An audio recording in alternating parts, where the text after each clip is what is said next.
I can't believe they might win the election, and when they do, the whole country is ruined. I don't understand the direction that we're going. Y'all planning for this?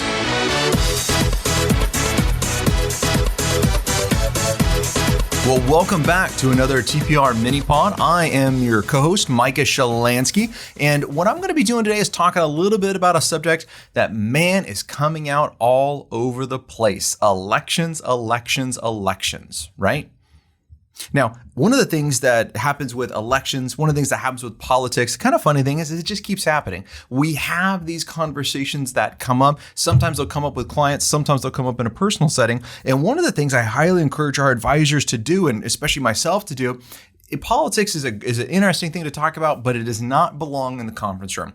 It does not belong talking about with your clients. It does not belong talking about the prospects. It does not belong out there on your public profile, quite frankly, when you're also trying to market. And I know that can be a little challenging thing for us right now when things get so divided, but I wanted to leave a couple of tips as to number one, why I don't think politics should be involved in client meetings. But then number two, what are things when those conversations start to go awry with a client that we can change to put them back on the right path? All right, so number one, why should politics not bring up in conversation? Well, number one, does political make any changes in your recommendations that's going to happen to the client? No, I mean, it really doesn't, right? Their goals are not outlined based on probably who's going to be president, who's going to be elected senator, what these changes are going to be. Therefore, that's not a focus of our conversation that needs to be there. What we need to be focused at is where's a client at, where do they want to be, and how do we help them achieve their goals? This is the most important thing, the power of our job that we do. So with that, that's one reason politics shouldn't really be brought up, especially by the advisor inside of meetings. The second reason, it's a negative topic. I don't care if you're both on the same side. I don't care if you have opposing opinions. Generally, political conversations, especially in today's environment, are not very positive. Your meeting should be about positive. There's enough negativity out there in other areas. We should be focused on positive things that are happening across the board. Because when we focus on positive, clients are excited about coming in and seeing us. They're excited about their meetings. They know there's going to be progress made, right?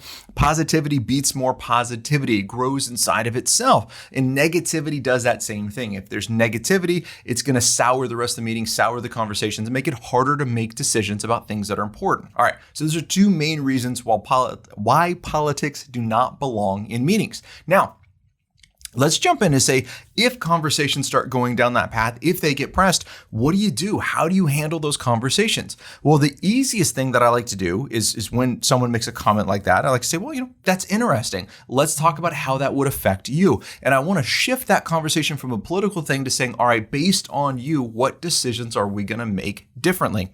Another question that could come up and say, well, you know what? We could also spin this a little bit off the client if we wanted to and say, you know what? If we step back and think about it, are the CEOs, the C-suites of Google, of Apple, of Amazon, of Boeing, of all these other companies that are out there, the Fortune 500 companies, do you think they're sitting down and waiting to make decisions about their company based on XYZ election, based on ABC policy?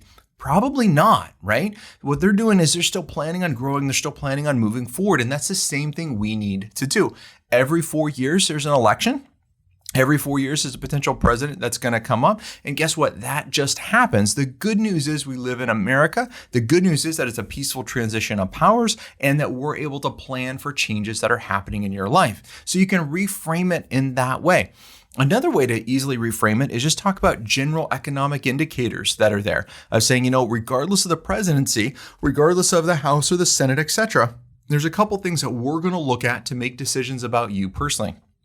Number one, how's the economy doing, right? What's happening with jobs? What's happening with spending? What's happening with corporate profits? Those are all indicators that we can look at that based on those changing, we can turn around and make decisions. So we don't want to make emotional decisions about these things. We want to make educated, hopefully factual-based decisions about clients, where they're at, and how things need to improve. So again, I know we know this, but sometimes it's great to be reminded politics do not belong in our meetings, number one. Number two, if they do come up, you need to spin it out of that conversation in a couple of different ways. Way number one, we're talking about, hey, do you think, these other companies are making decisions solely based on this? That's a great way. Number two, you could bring it and say, well, let's talk about how that affects you and get back to the client and get back to their goals.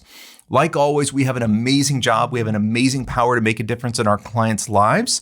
And that's what you do every single day. So until next time, happy planning. Hold on before we go. Something that you need to know. This isn't tax, legal, or investment advice. That isn't our intent. Information designed to change lives. Financial planning can make you thrive. Start today, don't think twice. Be a better husband, father, mother, and wife. The perfect RIA